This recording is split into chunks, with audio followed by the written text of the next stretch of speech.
अस्सलाम वालेकुम दोस्तों। ईरान और इसराइल जंग में जो दुनिया के अमन के ठेकेदार बने हुए हैं, उन लोगों के मकरू चेहरे आपके सामने खुल के आ चुके हैं। सबसे पहले जनाब, ये जो दुनिया में अपने आप को सुपर पावर कहता है अमेरिका, उसका जो सदर है ट्रंप, जो अजीबोगरीब महलूक है, उसके बयान आप चेक कीजिए। तो सबसे पहले देखें, जिस दिन इसराइल ने ईरान पर हमला किया और बहुत जालमाना और गैर मुनसिफाना जारहियत की, तो उस दिन ट्रंप साहब ने उधर से लातलकी कर दी। उन्होंने ये बताया जी कि मेरे इल्म में था, लेकिन अमेरिका जो है वो इसमें शामिल नहीं है, अमेरिका बिल्कुल शामिल नहीं है। और साथ ही ईरान को धमकी देने लगे, जो उनका स्टाइल है कि हम जो है ना इसमें शामिल नहीं, अगर हमारे ऊपर हमला किया तो आपको नताइज भुगतना होंगे। अच्छा, उसके बाद जब उनको पता चला कि नहीं यार, ये तो हमला बड़ा ही मौसर था, इसराइल ने तो बहुत ज़्यादा नुकसान कर दिया, ईरान के जनाब पूरी मिलिट्री क़यादत मार दी है, दर्जन साइंसदान मार दिए हैं और बड़ी तबाही कर दिया है। फिर उनका बयान चेंज हो गया और उन्होंने बयान दिया कि जनाब ईरान को ये वार्निंग है, देखें जो इसराइल है उसके पास अमेरिका के हथियार हैं, अमेरिका के हथियारों को वो चलाना भी जानता है, वो बहुत ज़्यादा नुकसान करेगा। इससे पहले कि बहुत देर हो जाए, ईरान को चाहिए कि वो इसराइल के सामने सरेंडर कर दे। अच्छा, उसके बाद फिर पोजीशन चेंज होती है। रात को ईरान जो है फजर के बाद जब मिसाइल ज़्यादा मारता है, तो फिर ट्रंप साहब का बयान फिर चेंज हो जाता है। वो कहते हैं कि जनाब मैं इन दोनों में बहुत जल्द सुलह करवा दूंगा, जैसे मैंने पाकिस्तान और इंडिया में सुलह करवा दी थी। अब जब भी इनके मुर्गे को मार पड़नी शुरू होती है, तो ये जनाब सुलह सफाई की बातें शुरू कर देते हैं। तो जैसे ही कल इसराइल ने फिर बड़े तबाहकुन किस्म की जो है ना एयर स्ट्राइक की, ईरान पे बहुत ज़्यादा नुकसान किया, तो ट्रंप का बयान फिर चेंज हो गया। कल उसका बयान ये था ट्रंप का कि जनाब इसराइल जो कर रहा है ठीक कर रहा है और उसने ईरान में बहुत तबाही कर दी है, ईरान ये जंग कभी जीत नहीं पाएगा। अब आ जाएं आप आज के बयान पे, जब रात को ईरान ने अलल ऐलान पहले ऐलान किया कि जनाब हम जो है ना इसराइल के रात को दिन बना देंगे, बहुत ज़्यादा तबाही करेंगे, और आपने देखा कि उन्होंने बहुत से मिसाइल मारे हैं और इसराइल का गुरूर खाक में मिला दिया। तो आज ट्रंप साहब के बयान फिर चेंज हो गए हैं। साथ ही साथ उसने तेहरान को धमकी दे दी कि तेहरान की जो अवाम है वो शहर को खाली कर दे। साथ ही साथ उसने अपने जो व्हाइट हाउस इंतजामिया उसको फौरी कह दिया कि ईरान के साथ मुज़ाकरात की तरफ आओ।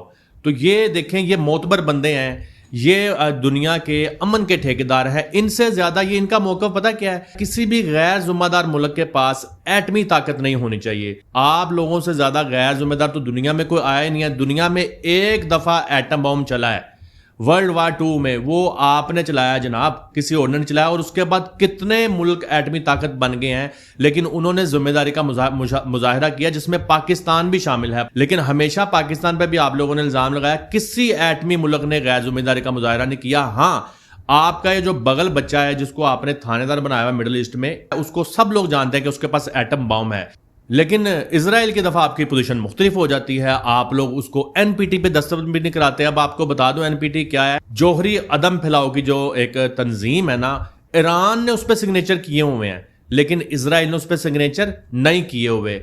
IAEA जो जोहरी अदम फैलाव का एक इदारा है जो कि जांच पड़ताल करता है, ईरान उससे अपनी निगरानी करवा रहा है, लेकिन इसराइल उससे अपनी निगरानी नहीं करवाता। और सब जानते हैं कि इसराइल के पास एटॉमिक बॉम्ब है, और अब से नहीं है, बहुत अरसे से हैं। फ्रांस, जर्मनी, ब्रिटेन, अमेरिका और जितने भी अपने आप को मोतबर कहते हैं, इन्होंने बहाना बना लिया है, जिस भी मुल्क को तबाह करना है उस पर एटम बम का इल्ज़ाम लगा दो और उस पर हमलावर हो जाओ।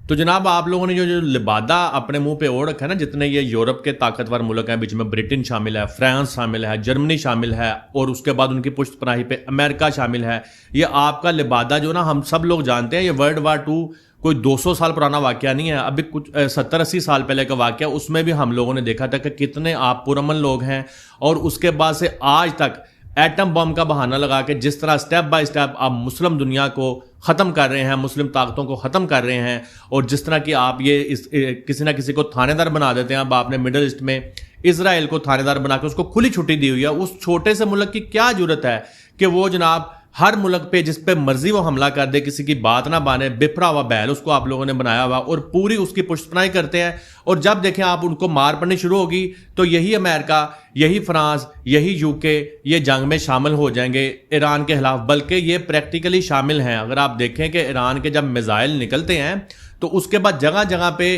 ब्रिटेन, फ्रांस और अमेरिका उन मिसाइल को हिट कर रहे हैं। यही वजह है कि वो बेचारे 100 मिसाइल फेंकते हैं तो 10 जाकर ठिकाने पे गिरते हैं। उसके बाद इसराइल के अपने निज़ाम है, तो ये बाकायदा प्रैक्टिकली तो जंग में शामिल है। और इससे बड़ा प्रैक्टिकल क्या होगा कि जितना इसराइल असला चला रहा है वो अमेरिका का, और ये अमेरिका का सदर जो है ना ट्रंप वो कबूल भी कर रहा है। तो ये जो आप लोगों ने लिबादा ओढ़ा हुआ है, चेहरे पे मास्क बनाया हुआ है ना कि हम अमन के पैगंबर हैं, ये हम सब लोग जानते हैं क्या है। आप बस गरीब मुल्कों को और उन मुल्कों को जो चुप हैं, आप लोग अपने इदारों के ज़रिए और अपने ज़रिए उन लोगों पे चढ़ाई करने का कोई ना कोई बहाना ढूंढते हैं।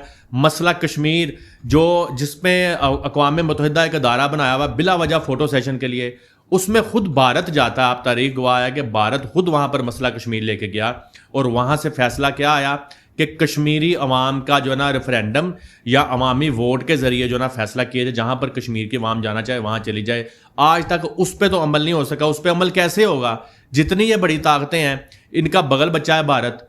तो ये दुनिया में सारी सूरत हाल ज़्यादती है, और यही ज़्यादती दुनिया को दोबारा से जंग अजीम सोइम की तरफ लेके जा रही है। अल्लाह ताला सब लोगों को बुरे वक़्त से बचाए, और ये जो आलमी ताकतें बनी हुई हैं इनको भी कोई अकल दे कि जनाब इंसाफ करें, इतनी नाइंसाफ़ी ना करें कि दुनिया जल के राख हो जाए। अल्लाह हाफिज़।